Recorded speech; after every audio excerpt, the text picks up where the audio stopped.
What did Cocytus say? The Grand Marshal is sending a detachment to occupy the plaza, Baroness Nazarick replied. He also offered me a solita, but I declined on the grounds that it would defeat the purpose of your Majesty's exercise. Sometime during the plaza battle, the Baroness had lost her undead beast.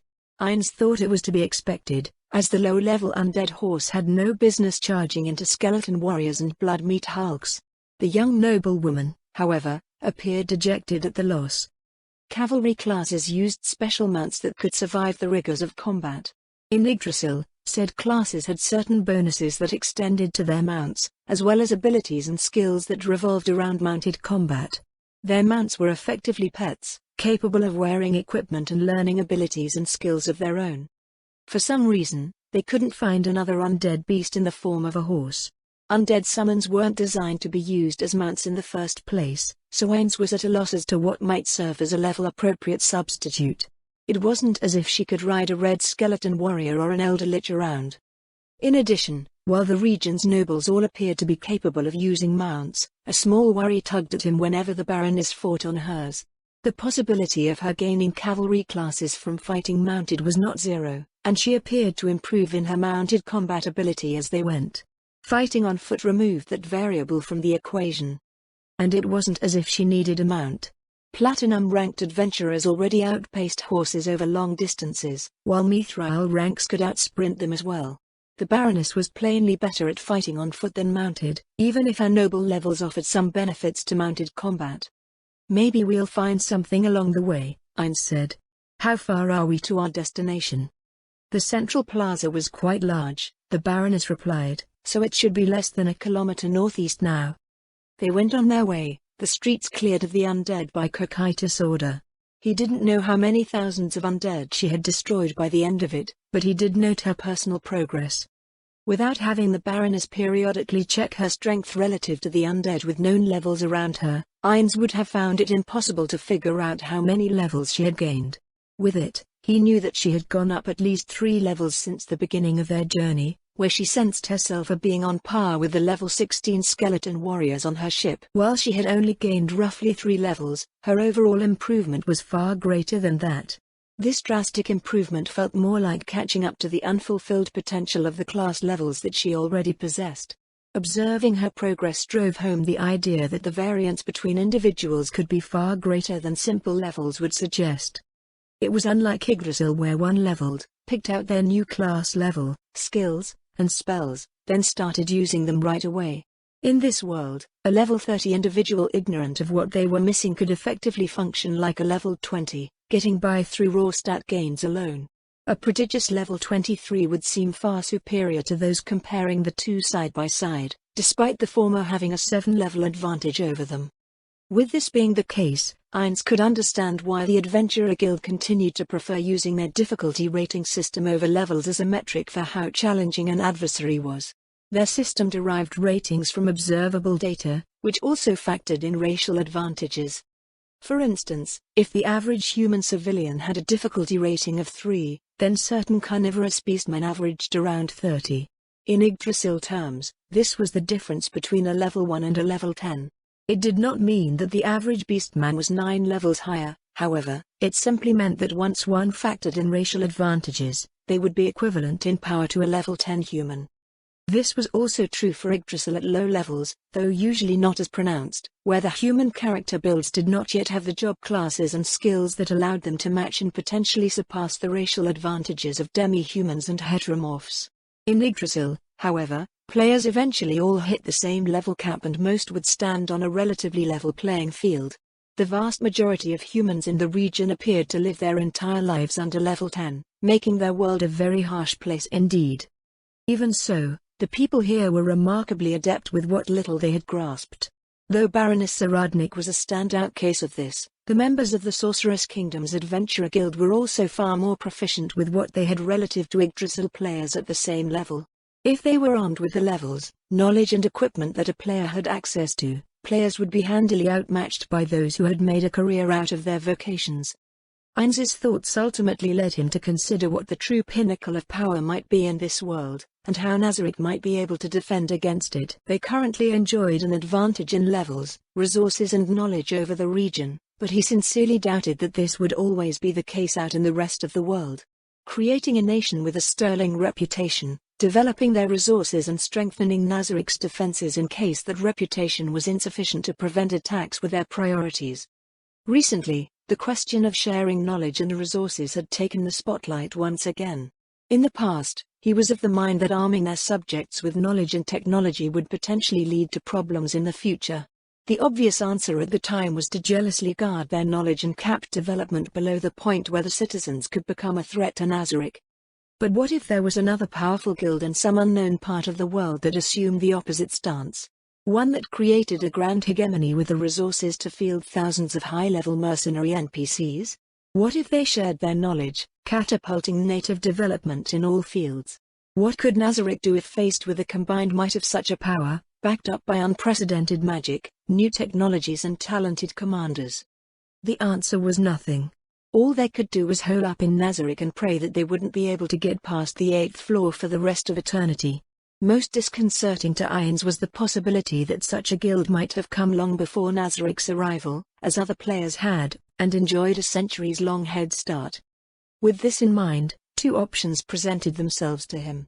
The first was to locate this other guild and see if they could be stopped before they grew too powerful or at least negotiated with. Doing so would risk Nazarick's presence being discovered in turn. If the other guild did indeed have that head start and belligerent intent, it would be over for Nazarick. The second option was to embark on that same path of development and growth, gaining those very same advantages that he feared might be turned against them. It was a grand venture in which he could do nothing but rely upon others to embark upon, as nearly everything involved lay beyond his limited expertise and experience. He would need to consult with the great minds of Nazarick over the proper course. If he could ever figure out how to ask in such a way that it did not shatter the impossibly lofty image that the NPCs had of him, that was. For now, he was limited to controlled experiments with the locals, such as Nfur's fusion of this world's alchemy with Yggdrasil tools and materials, or Gondo's runecraft revival. Baroness Saradnik could be considered another one of these experiments, one that had literally appeared before him without his needing to do anything. The difference was that she had already yielded significant gains for the Sorceress Kingdom before he was even aware of her.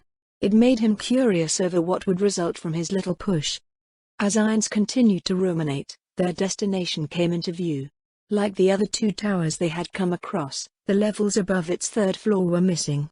That was where the similarities ended. However, the structure was far larger than the other two towers. It felt more like they were facing the wall surrounding the central district of Erantal. "This building is larger than the Winter Arena," he muttered, "maybe even larger than the Imperial Palace grounds." "This is the largest building I've seen in my life," Baroness Saradnik said. "It's like staring at a city wall." "I don't see an entrance on this side," Irons said. "I'll investigate the surroundings, Your Majesty," the Baroness said. "Please be at ease here." A pair of shadow demons appeared before them, their pitch-black forms floating against the pitch-black darkness. They closed their glowing yellow eyes and bowed respectfully before Irons. "Ah, that's right, we did send for a few, didn't we?" They raised their heads and one of them spoke. His sibilant voice slid through the darkness like an icy blade. "Your orders, O Supreme One?" "You'll be under the command of Baroness Saradnik as reconnaissance," Irons told them. "Only reconnaissance, mind you, do not disturb the surroundings or anyone you come across. You are, however, permitted to defend yourselves if you are attacked." The shadow demons lowered their heads again in acknowledgement, then turned to await the Baroness' commands. She looked as if she was about to speak, but then a tentative look crossed her expression. "Is something the matter, Saradnik Dono?" "The last time I gave an order to my scout," she replied, "it disappeared. I still have no idea what happened to it." "Your scout?" "Ah, that wraith. It was killed. I didn't see any skeleton mages in the barracks." Irons frowned inwardly, the crimson points of his eyes winking out. They flared to life again as he realized what probably happened. "Ah, I understand your confusion now," Irons said. "The wraith was killed by one of the red skeleton warriors, I believe. One of their skills qualifies as an enchanted attack. I thought it best not to inform you at the time since you wouldn't know what happened to one of your scouts in a similar event, only that they hadn't reported back to you." "Thank you for letting me know, Your Majesty." Baroness Saradnik nodded in understanding. I suppose that's a point in favor of using summons for these roles. Beside her, the shadow demons glanced towards Ainz nervously. Summons do have various advantages, he said, particularly in high-risk environments where you believe that you might lose scouts. But while they are convenient, factors such as their duration and how they measure against the expertise and experience of your regular reconnaissance forces should be taken into account. In our case, there shouldn't be anything that can destroy a shadow demon as quickly as the red skeleton warriors did that wraith. If enemy scouts are captured, can they be dominated and sent to investigate high-risk areas as expendable reconnaissance? We would have the best of everything in that case. Scary. How does she come up with stuff like this? It was something impossible in Yggdrasil. At least to the extent that she suggested. Mind-controlling a mob effectively turned them into one's pet with the limited AI of the game. Mind-controlling a player obviously did not take control of the human controlling the avatar, it simply turned the avatar into a pet. In all cases, a pet was flagged with the same friend/foe recognition as the controller. In this world, however, doing the same thing would result in a real person under one's control. It was entirely plausible that one could use individuals in the way she described. I can't recall any attempts being made along those lines, he answered. It is an avenue worth exploring, however. What inspired this notion, Saradnik Dono? There was a string of arsons in the duchy recently, she replied. Citizens were being charmed, sent out to light industrial facilities aflame, then returned to their homes unharmed. It was a remarkably effective tactic. The locals had no idea what was going on, and they paid no mind to the charmed individuals as they were all familiar faces. I thought this could be adapted for the use of captured enemy scouts. Had he received a report like that before? Something like this must have surely crossed his desk. Ainz racked his mind, and something spilt out. Papa. The Baroness went red as Shiltir's armor and turned on her heel. She issued orders to her shadow demons as she swiftly walked away. Papa? Shiltir asked curiously. It's nothing, Ainz answered. 20 minutes later, the shadow demons returned to report to their captain. The Baroness came back to address him with no sign of ever having lost her composure. There's no entrance, she said. It's a wall of smooth stone all around. A hidden entrance, perhaps? Ainz mused. There weren't stairs leading up the side or anything to that effect? Baroness Saradnik shook her head. It doesn't make much sense to me, but the inside appears normal? As normal as a building so large can be. There are thousands of undead inside, many don't match the descriptions of anything we've come across so far. Then I suppose we should drop down through the roof. Yes, Your Majesty, she replied. There is a way in from there, but I thought it would be simpler to fight out here. In that case, I'll leave you to your task. Ainz watched her return to her company, somewhat puzzled over her statement. He understood that the undead under her command had no way to get to the roof aside from the bone vultures, but neither would the undead inside have any way to get to her. Baroness Saradnik singled out one of her blood-meat hulks, gesturing to the nearby base of the tower with her glaive. Was she trying to put a hole in the wall? It seemed out of sorts for her. Though the degree of violence she employed appeared to constantly escalate, not once had it ever resulted in collateral damage. Maybe it was dependent on the occasion? The blood-meat hulk threw a ponderous haymaker into the wall.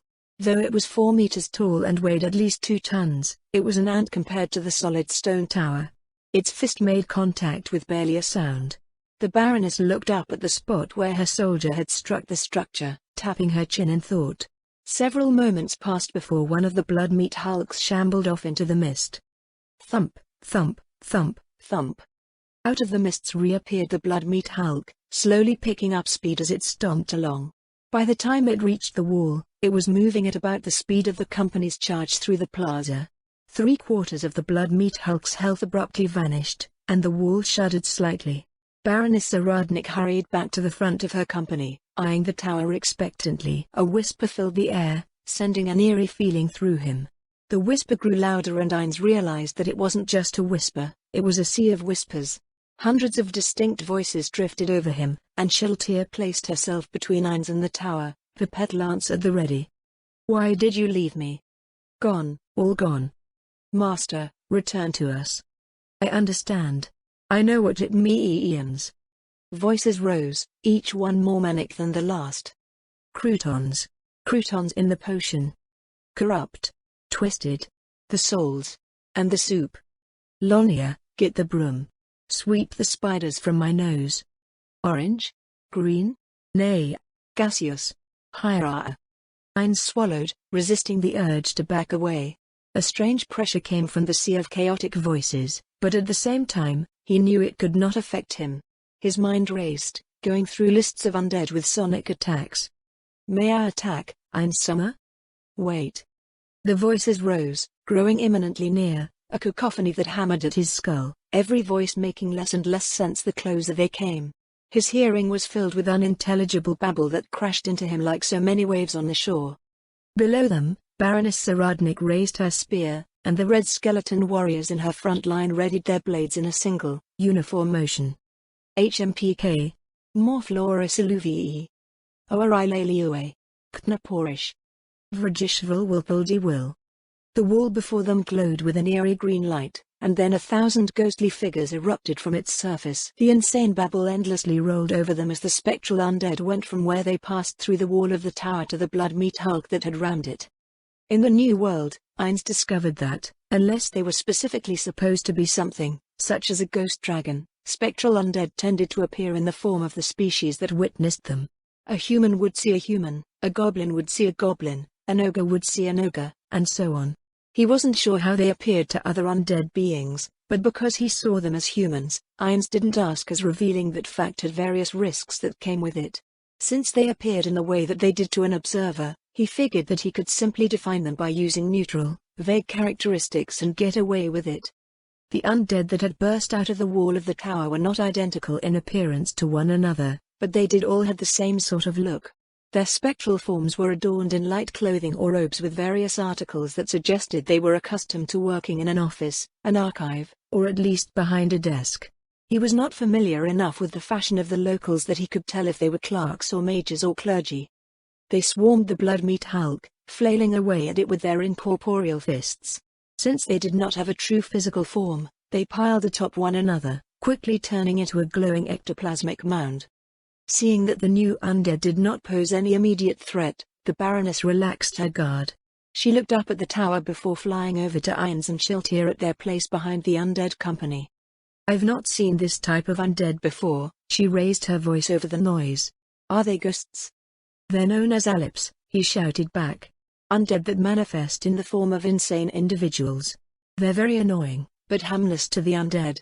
Any sane creature that isn't immune to mind-affecting spells and abilities has a chance of becoming hypnotized if they hear the babbling of an Alip. Like many other spectral undead, their attacks deal ability damage. Telepathic contact with them, such as the link between a dominated individual and their controller, will do the same thing. Those that receive this ability damage will slowly have their mental faculties diminished until they fall into a nightmare-filled coma.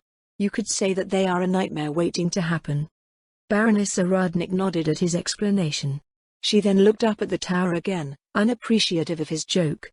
Fortunately, Ainz's sigh was concealed by the endless babbling of the Alips. In Yggdrasil, Alips were only a problem when players did not have the requisite immunities for their hypnotic babble and their touch attacks. In this world, there were few people with access to equipment that provided this protection, so despite being roughly level 9, Alips were quite deadly. Groups of people within earshot could be hypnotized, after which the Alip could turn them all into mental vegetables at its leisure. The Baroness ordered the blood-meat hulk to return to the company's ranks, and the aggravated Alips went with it. He eyed the giant glowing blob walking away from the tower. Can I fireball that? He really wanted to. Blowing up over 1,000 targets with a single fireball would be quite satisfying. Zaradnik Dono, what do you plan on doing with? Why do you keep looking up there? Ainz looked up at the tower. He couldn't see anything. Waiting. As if on cue, a skeleton fell from the broken top of the tower to shatter on the ground below. Another followed, and soon dozens were falling through the air. The trickle turned into a torrent as hundreds of undead fell to their demise. Don't tell me you were expecting that. When we were clearing the garrison barracks, I noticed that the undead followed corridors and such whenever they could. It's also a common tactic to lure mindless undead into pits or off of high places to destroy them, something even a farmer can do at little risk to themselves. I figured that this would happen since there's no apparent entrance to the tower. I see. Ganking low levels. Training. Pathing and AI exploits. If Baroness Saradnik was a player, she'd be a dirty one. Several minutes passed before the cascade of undead stopped. What did you plan on doing with this noisy bun? Then it started again as the zombies caught up and flung themselves to their deaths. Despite the sheer amount of bones and rotting flesh that should have piled up at the base of the tower, nothing remained as their corpses disintegrated. The Baroness turned to address him. We've only drawn out the undead from this part of the tower's interior, she said. I was thinking of gathering them all up, but I hadn't realized they'd be so loud. Ainz imagined blowing up 10,000 targets with a single fireball. Surely no one had done that before. The lag alone would have triggered some failsafe or crashed the game servers. He deliberated over the amount of noise they would have to endure and the reward awaiting him at the end. It's not as if we can go deaf. Then again, this is pretty annoying. As he agonized, the Baroness marched off with her company, leaving the haunted blood-meat Hulk behind. Ainz gave it one last, longing look before following after her. Shall I decorate myself in ellipse, Ainz Summer? He turned to look at Shiltir in confusion. What? The gaze you cast upon that blood-meat Hulk was so. Why, you're misunderstanding something, Shiltir, he stammered. I was just curious. Curious? Yes, curious. About whether there is a cap for the number of targets an area of effect spell can affect. A dull thud shook the air as another blood-meat Hulk rammed a different part of the tower. Ainz cleared his throat and used the sound as an excuse to catch up and focus on the Baroness' work. Roughly an hour later, Baroness Saradnik seemed satisfied with her cleanup efforts. The skeleton warriors in her company spread out, and the bone vultures started picking them up to deliver to the top of the tower. Seeing his chance, Ainz floated down to speak to her. When did you come up with this method of transport? I wasn't flying skeleton warriors around back then, the Baroness replied, but due to my experience using bone vultures as couriers in my domain, I know how much they can carry. For the same reason, I was able to conceive of dropping the red skeleton warriors in the plaza. I see. What about your blood-meat Hulks? Do you have a way to get them up there? Unfortunately, I do not, Your Majesty. In that case, there is an experiment I'd like to conduct. It should save us some time later, as well. There's no need to be so reserved, Your Majesty, the noblewoman replied. This is your excursion. More importantly, you are our sovereign. If it is within our power, we nobles will do what we can to accommodate your will. Ainz understood this to be the case due to his observations of Jerkniv, but being so kingly and more personal and private interactions still made his non-existent nose itch. As a former salaryman with certain modes of interaction drilled into him, acting as a sovereign felt uncomfortable and overbearing. He glanced at the Baroness as he waffled over what to say. She only looked back at him with her small, yet warm smile. Then gather all of the blood-meat Hulks in a single spot over there, he pointed at an open spot on the ground. I will be investigating whether the potency of area of effect spells is diminished with extreme numbers of targets. The Baroness did as she was instructed, and the endless babbling of the Allops rose to what must have been an unbearable volume for the living. Ainz pointed his finger at the gathering of blood-meat Hulks. Widen magic, fireball. A fist-sized sphere of flame shot out and landed in the middle of the target area. The surrounding mists pulsed away as the huge conflagration rose into the air. Both flesh and incorporeal forms were incinerated in the ensuing inferno. That was an unexpected outcome, the Baroness murmured. Ainz glanced down at the rapidly disintegrating remains of the blood-meat Hulks. It was? As far as I have both read and observed, she explained, area of effect spells like fireball can be thwarted by barriers such as doors and shield walls. I thought that the blood-meat Hulks would act in a similar fashion to shield the Allops on the far side of the explosion. Your basic grasp of how this can happen is not wrong, he told her. This generalization, however, is simply due to the lack of powerful magic casters in the region. Spells deal damage not only to people, but to objects as well. If a fireball deals enough durability damage to break an item such as a shield or a door, it will continue onwards to fill its area of effect. The same applies to walls, boulders, bodies, or any other obstacles. Unlike a physical blow that might be reduced in power when piercing through armor, a spell applies its full power to everything caught in its effect unless there are special conditions attached to it. So if a shield is immune to the damage delivered by the spell, those behind it will be safe? If it can be blocked, yes. You can, for instance, shield a child from a frost dragon's breath attack and the both of you will come out of it unscathed. A cone of cold spell, however, deals damage by draining all heat from a specified area, so it cannot be blocked. Many lightning-type spells travel through their targets or jump from target to target, so while you may be immune to lightning, a lightning bolt or chain lightning spell will still hit the person you're trying to cover. Thank you for your explanation, Your Majesty. The Baroness lowered her head before flying up to the roof of the broken tower. There, she reorganized her company before they made their way down a wide flight of stairs that followed the inside of the outer wall. Ainz found himself looking down a corridor that slowly curved away and out of sight in both directions. I don't think this is anything like a keep tower, the Baroness said.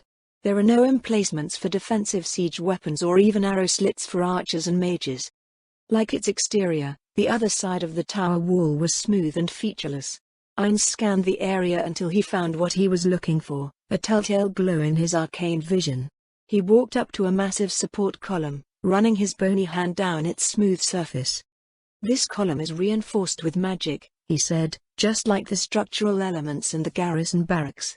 I suspect we'll see a lot of this in here. Despite the soundness of the interior, it seemed bereft of any furnishings or anything that might have been used by its living occupants in the past. Just like the places they had visited previously, someone had been very thorough in making sure there was nothing left. Great sections of wall where he thought murals might have been carved had been defaced. It was probable that those walls had been enchanted, but someone had taken the additional effort just to erase what was there. They went from room to room, finding that a smattering of undead remained. Ainz walked up to an Alip who was babbling away while leafing through the non-existent book in its hand. With the way he sounds, Fluda may as well be one of these guys. As his thoughts touched on the half-mad magic caster, another notion occurred to him. He looked around at the surviving undead. You said this place wasn't anything like a keep tower, he said. Could it be that it was a mage tower? A mage tower? Ainz was briefly taken aback at her confusion. His mind worked to scrounge up an explanation. A place for magic casters like the Imperial Ministry of Magic, he said. Though this place dwarfs their building. Baroness Zaradnik wandered around, looking closely at the undead and their surroundings. I believe you are correct, Your Majesty. The Alips all look like robed casters or clergy, and there are many skeleton mages present. This one here looks like he's searching through a bookshelf that's no longer here. There are many sitting at non-existent tables and desks, as well performing the motions of reading. He nodded as she confirmed his observations and provided more support for his conjecture. As they continued to make their way through the halls and corridors, visions of libraries, studies and laboratories painted over the bare, featureless stone. Other places appeared to be living areas lined with bedrooms. Their wanderings took them to the next floor. At the bottom of the stairs, the Baroness let out a sigh filled with frustration and anger. Her lips pressed into a thin line, and even Shultir cast a look of concern in her direction. The rare expression gave Ainz pause. Does something displease you, Zaradnik Dono? This mage tower is a university. A university? Universities existed on Earth, but they were exclusively attended by the upper crust of society who would become the next generation of corporate executives and their staff. Some people attended specific vocational schools where they would have the skills required to perform their jobs crammed into their heads as quickly as possible. Everyone else could not even afford that, entering the workforce with an elementary education. Ainz belonged to the last category, and his only knowledge of them was how they were portrayed in games and fiction. The theocracy has a handful of them, the Baroness replied, though they are nowhere near as expansive as this place. It is one of the institutions that I have ultimately planned for Warden's Vale, a place of learning, development, research and the preservation of knowledge. She swallowed, her neck tense with anger. This place was a bastion of civilization, her voice shook. Human civilization. And someone went out of their way to scour it from history. How many centuries ago did the nation here thrive? What would this region, no, the world look like if Katsa had survived? I look at these halls, at all of the culture, progress and knowledge that must have been lost, and I cannot decide whether to scream in rage or weep in sorrow. Your vassal is quite intimidating, in more ways than one. I don't think I've ever seen her like this, Ein Summer, Shultir replied. Not even back when she was pursuing the matter in Facet County. Then again, she did have time to digest things before she requested an audience. Everything here is a fresh realization for her, aren't you? Ines and Schultier strolled through the spacious corridors just slightly further back from Baroness Zaradnik than before. He could almost imagine ominous storm clouds roiling in her wake. She didn't say anything, nor did she make any sort of noise. Her posture was unchanged and her steps were no less silent than before. Yet, he could still sense the sheer weight of the atmosphere around her. It was so tangible that he wondered if it was some sort of skill, an aura of dread where Ines felt as if he were a convicted felon awaiting a judge's sentence. Rationally speaking, the Baroness was nowhere remotely close to a threat to Ines, but he thought if she were to turn her cool gaze upon him he would have thrown his hands up into the air screaming "I'm sorry," despite her being one of his subjects. It shouldn't be a skill, undead or immune to mind-affecting spells and abilities. This sort of thing would fall in that category. And she wonders why her fellow nobles are so afraid of her, Schultier said. It feels like I just spilt some blood on a carpet and Yuri walked into the room. Yes, it was just like that. A sense of helpless acceptance, knowing one was in the wrong. All one could do was throw themselves at the mercy of the powers that be. On a basic level, he thought he understood the root of her fury. Even as a ruin, it was clear how wealthy and advanced the builders of this civilization were. As far as the nearby region went, the Baharuth Empire was often held up as the most progressive and advanced nation in terms of magical integration.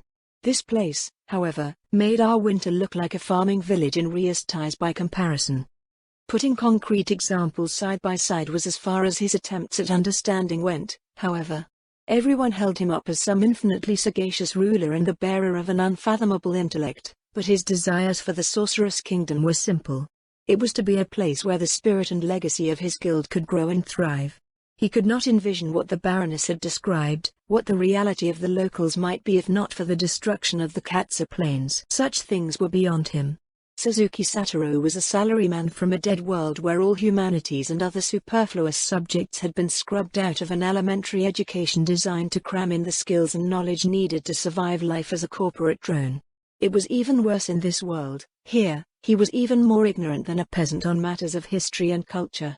He only knew what he knew, and he could only base decisions on what he felt might be good, tossing in various things he had heard from his friends and the idle browsing that he had done in his spare time.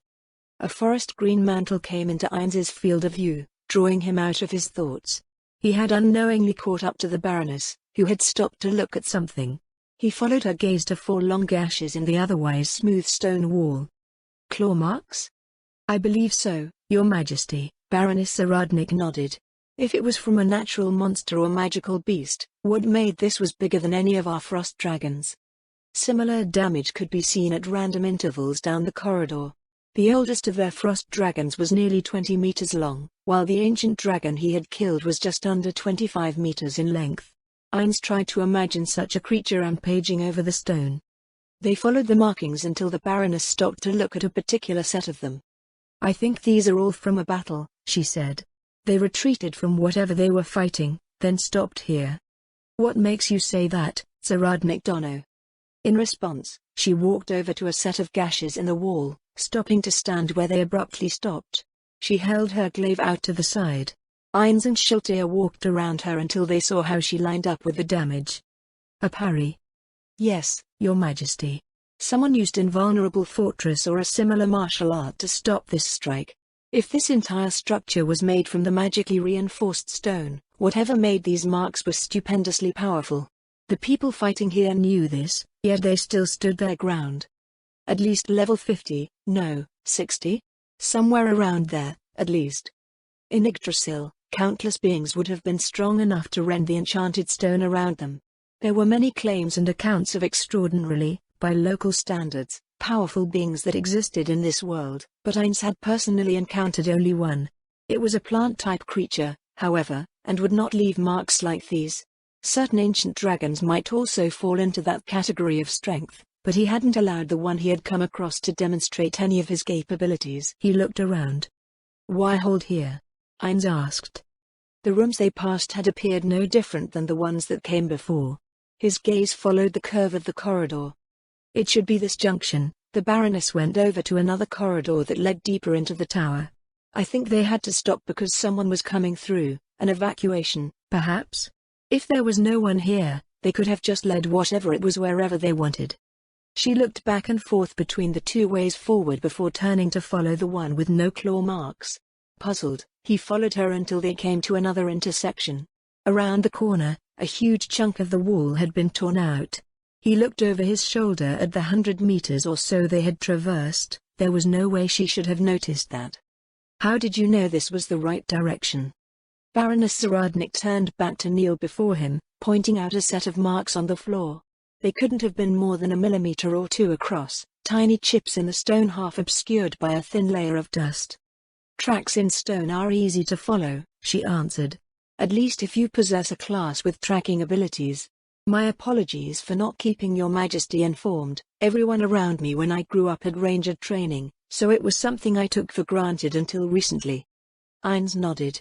Arcane casters and clerics usually did not have tracking abilities, though vampires did have an enhanced sense of smell and hearing that aided in detecting their prey. That didn't help here, however.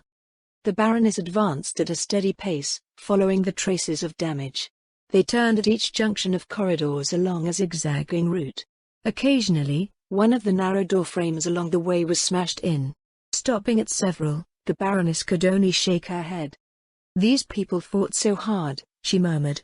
The way some of these entrances were damaged was as if the creature they were fighting doubled back to retaliate against an attack from the rear. They set up ambushes along the hallways, hiding in the rooms. If this is, as you speculate, a university, Ainz said, would they have so many combatants? The ratio of people in combat vocations is reportedly just under 1 in 100 in the Empire, and this was before 2 legions were dissolved. Reasties is close to 1 in 500. This includes adventurers and workers. They probably weren't combatants, the Baroness replied. They didn't have to be to contribute. Of the arcane casters in my domain, those that aren't elder liches, none of them are what one would consider combatants. They're all artisans. They aren't as adept at combat and they probably don't even have all of the proper defensive spells, but a fireball from an alchemist still hits as hard as one from an unspecialized platinum rank adventurer. The ones that fought here were probably students, teachers and researchers. They hid themselves out of harm's way, which put them in a position to unleash at least 1 or 2 spells before they died. Was there any point to that? Shiltir asked. They were clearly outmatched. If they were the same level as the average crafter in your domain, whatever this thing was would have swatted them like flies. Baroness Zaradnik turned to answer, then fell silent as she seemed to struggle with something. As I said, my lady, she answered. This place was a bastion of civilization. Keeping the flame of that civilization alive was worth more to them than their lives. I'm sure that they were well aware of the stakes, understanding what would follow if they did not stand their ground. They could have fled with their knowledge, Ainz pointed out. Escape to someplace safe where they could rebuild and recover. Escape to where? The Baroness laughed helplessly. The theocracy and its immediate area was the sole refuge of humanity. I can only think that this place was ruined before the Six descended to offer our kind sanctuary, or they would have surely extended their protection over the area. A great nation brought to ruin by the cruel realities of our world. Our kind. Despite no longer being one, Baroness Zaradnik still strongly identified as a human. They continued on their way, eventually arriving at a balcony overlooking the ground floor. The layout below was spacious, a central plaza reminiscent of the commercial spaces of Earth's arcologies. Though bare of decoration and detail, the offices bordering the plaza even resembled storefronts. A large, circular area in the center was raised about a meter over the surrounding floor. The 2 shadow demon scouts popped out of the floor beside the Baroness. Throughout their investigation of the tower, the shadow demons had been covering the areas that they had not, though the place was so vast that they did not have the time to perform thorough searches. After relaying their reports, they flickered away to continue their work. Baroness Zaradnik walked over to Ainz and Shiltir, silently shaking her head. The rampage that we followed appears to be the only evidence of this level of violence being employed on the floors we've covered so far. Something like a powerful monster, then? Ainz offered. After a certain threshold of power, the Baroness replied, any being doing this would be considered a monster. The lack of these markings everywhere else makes it appear as if it came first, then someone followed up to remove or destroy any trace of who lived here. So a powerful ally, Irons mused, or a summon. A summon would explain some of the strangeness with the ruins, such as the fact that every tower in the region had exactly 3 surviving floors. The summoner might have just issued broad instructions, and the summon followed its orders to the letter. There existed a wide variety of summons capable of what they had seen. It didn't have to be any specific caster job class doing the summoning, either. Even Shaltir or Mare, who did not have any pet-centric job classes, could still cast a Summon Monster 8 spell to bring one forth. The issue was that they had not encountered any magic casters native to this world who could do so. The closest that might be construed as evidence of their existence was an event that happened shortly after Nazarick's arrival. He had encountered a man that used a sealing crystal to summon Dominion Authority, a mid-tier angel. Since sealing crystals were used by magic casters to store a spell for later use, a conjecture could be made that these tiers of magic were accessible in some form. That, or it was an item left by a player from the past. Either way, it was the strongest spell that Ainz or anyone from Nazarick had observed of the natives. Even if a 7th-tier summon could easily destroy a regular city and an 8th-tier summon could destroy a country, it would still take a very long time to flatten everything. The summoner would have to maintain their summon throughout that time frame. Ainz figured that a theoretical 7th-tier magic caster would run out of mana within 2 or 3 hours. This would make destroying an area the size of the Katza Plains a months-long endeavor. Or it could have been a player. Ainz left the final possibility unspoken. Yggdrasil had all sorts of players, and it was easy to imagine some of them using their power to destroy a nation just because they could. There was even a group of entities in local legends that supposedly conquered the world in a very short span of time. He suspected that they were also players, though the only solid evidence of their existence was a flying citadel that may have been their guild base far to the south. Baroness Zaradnik activated her flight item, drifting down towards the circular structure in the middle of the area. It was roughly 50 meters in radius, occupying all but a wide promenade that encircled it.